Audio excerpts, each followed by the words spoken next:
विस्कटलेले केस, चेहऱ्यावर वाढलेली पांढरी काळी दाढी, डोळ्यात प्रचंड नैराश्य आणि जमिनीवर अगदी लाचार अवस्थेत मांडी घालून बसलेला एक माणूस. सोशल मीडियावर व्हायरल झालेला हा फोटो जर तुम्ही अचानक पाहिला तर तुम्हाला वाटेल की हा कोणतरी असहाय्य व्यक्ती आहे. पण कायदा आणि गुन्हेगारी विश्वावर नजर ठेवणाऱ्यांसाठी हा फोटो अत्यंत धक्कादायक आहे. कारण हा कोणी साधा सुद्धा माणूस नसून एकेकाळी पुण्याच्या कोथरूड, वारजे आणि कर्वेनगर भागातल्या मोठमोठ्या बिल्डरांना आणि व्यावसायिकांना आपल्या नावाने घाम फोडणारा कुख्यात गँगस्टर सचिन बन्सीलाल घायवळ आहे. मागील जवळपास वर्षभरापासून पोलिसांना गुंगारा देत वेश बदलून अंडरग्राऊंड झालेल्या या मकोकाच्या आरोपीला अखेर पुणे पोलिसांच्या गुन्हे शाखेने राजस्थानमधून बेड्या ठोकल्यात.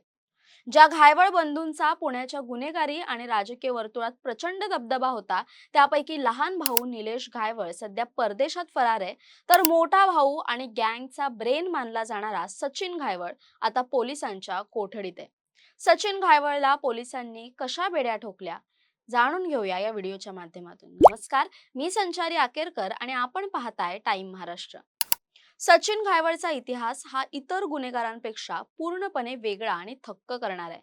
48 वर्षांचा सचिन हा गुन्हेगारी विश्वात पाऊल ठेवण्यापूर्वी पुण्यातील एका नामांकित शाळेत व्हॉलीबॉल कोच म्हणजेच शिक्षक म्हणून कार्यरत होता. विद्यार्थ्यांना शिस्त शिकवणारा हा मास्तर पैशांची हाव आणि सत्तेच्या लालसेपोटी थेट कोयते आणि पिस्तुलांच्या जगात कधी उतरला हे अनेकांना समजलंच नाही. घायवळ टोळीमध्ये दोन भावांची काम करण्याची पद्धत अगदी ठरलेली होती. लहान भाऊ निलेश घायवळ हा टोळीचा मुख्य आणि आक्रमक चेहरा होता, जो थेट गँग वॉर, खुनाचा प्रयत्न आणि शहरात दहशत निर्माण करण्याचं काम पाहायचा. या उलट शिक्षक राहिलेला मोठा भाऊ सचिन घायवळ हा या गँगचा मास्टर माइंड किंवा ब्रेन होता. पडद्यामागून सर्व सूत्र हलवणे, टोळीचे आर्थिक व्यवहार सांभाळणे, जमिनी बळकावणे आणि बांधकाम व्यावसायिकांना धमकावून खंडणी गोळा करणे ही सर्व बुद्धीची कामं सचिन करायचा. एका प्रतिष्ठित शाळेत नोकरी करत असतानाच त्याच्यावर वारजे आणि कोथरूड पोलीस ठाण्यात गंभीर गुन्हे दाखल झाल्याने शाळेने त्याला नोकरीवरून काढून टाकलं होतं. एका बाजूला तो जिल्हा परिषद निवडणूक लढवण्याच्या तयारीत होता, तर दुसऱ्या बाजूला त्याचे राजकीय नेत्यांसोबतचे फोटो आणि त्याला मिळालेला शस्त्र परवाना यामुळे राज्याचं राजकारणही ढवळून निघालं होतं. सचिन घायवळच्या विनाशाची सुरुवात झाली ती एका महिलेला दिलेल्या धमकीमुळे. कर्वेनगर आणि शिवणे परिसरातील नामांकित शाळांना खानावळ आणि वाहतूक सेवा पुरवणाऱ्या एका महिला संचालिकेला टार्गेट करून सचिनने दहशत माजवली आणि तिच्याकडून तब्बल 44,36,000 रुपयांची खंडणी उकळली. या प्रकरणी वारजे पोलीस ठाण्यात गुन्हा दाखल झाल्यानंतर पुणे पोलिसांनी थेट मकोका अंतर्गत कारवाईचे अस्त्र उपसले. मकोका लागल्याचे समजताच या मास्टर माइंडच्या पायाखालची जमीन सरकली आणि तो रातोरात पुण्यातून फरार झाला. येथूनच पोलीस आणि गँगस्टर मधील 9 ते 11 महिन्यांचा कॅट अँड माऊस गेम सुरू झाला. पुणे पोलिसांनी त्याला पकडण्यासाठी अहिल्यानगर, मराठवाडा आणि संपूर्ण महाराष्ट्र पिंजून काढला. काही दिवसांपूर्वी तो अहिल्यानगरच्या जामखेड परिसरातील एका उसाच्या शेतात लपल्याची पक्की माहिती पोलिसांना मिळाली होती. पण पोलीस तिथे पोहोचण्यापूर्वीच तो उसाच्या फडाचा फायदा घेत पोलिसांच्या हातावर तुरी देऊन निसटला आणि त्याने थेट राज्याची सीमा ओलांडली.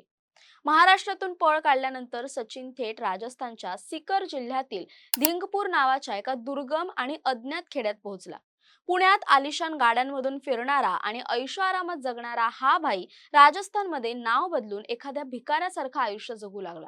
पोलिसांना त्याचा थांगपत्ता लागू नये म्हणून त्यांनी डिजिटल ट्रान्झॅक्शन आणि सर्व ऑनलाईन व्यवहार पूर्णपणे बंद केले होते. तो सतत सिम कार्ड बदलायचा आणि कुटुंबाशी त्याने संपर्क तोडला होता. फेब्रुवारी महिन्यापासून तो या गावात 3,500 रुपये भाडं देऊन एका छोट्या खोलीत राहत होता. तर गावातील एका मंदिरात मिळणाऱ्या प्रसादावर त्याने आपले दिवस काढले होते. पुण्यातून पळताना सोबत आणलेल्या 3.5 लाख रुपयांच्या कॅशवरच तो स्वतःचा खर्च भागवत होता. वेश बदलण्यासाठी त्याने डोक्याचे केस आणि दाढी वाढवली होती. पण म्हणतात ना, गुन्हेगार कितीही हुशार असला तरी तो एक चूक नक्की करतो. अखेर 5-6 दिवसांपूर्वी सचिनने त्याच्या एका जवळच्या नातेवाईकाला मोबाईलवरून संपर्क साधला. तो एक फोन कॉलच त्याच्यासाठी काळ ठरला.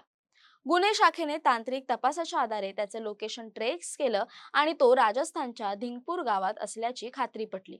लोकेशन कन्फर्म होताच पुणे क्राईम ब्रांचचे एक विशेष पथक गेल्या 4 दिवसांपासून राजस्थानात तळ ठोकून होतं. स्थानिक पोलिसांच्या मदतीने 3 जूनच्या रात्री 12:30 वाजता सचिन राहत असलेल्या घरावर पोलिसांनी छापा टाकला.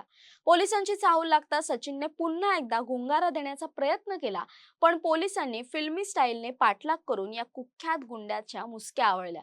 त्याला राजस्थानातून फरफटत पुण्यात आणण्यात आलं असून शिवाजीनगर येथील विशेष न्यायालयाने त्याला 9 जून पर्यंत पोलीस कोठडी सुनावली. आता पोलीस तपासात त्याला फरार राहण्यास कोणी मदत केली, त्याचा परदेशात असलेला भाऊ निलेश घायवळ कुठे आहे आणि या टोळीने खंडणीच्या माध्यमातून किती संपत्ती गोळा केली याची चौकशी होणार आहे.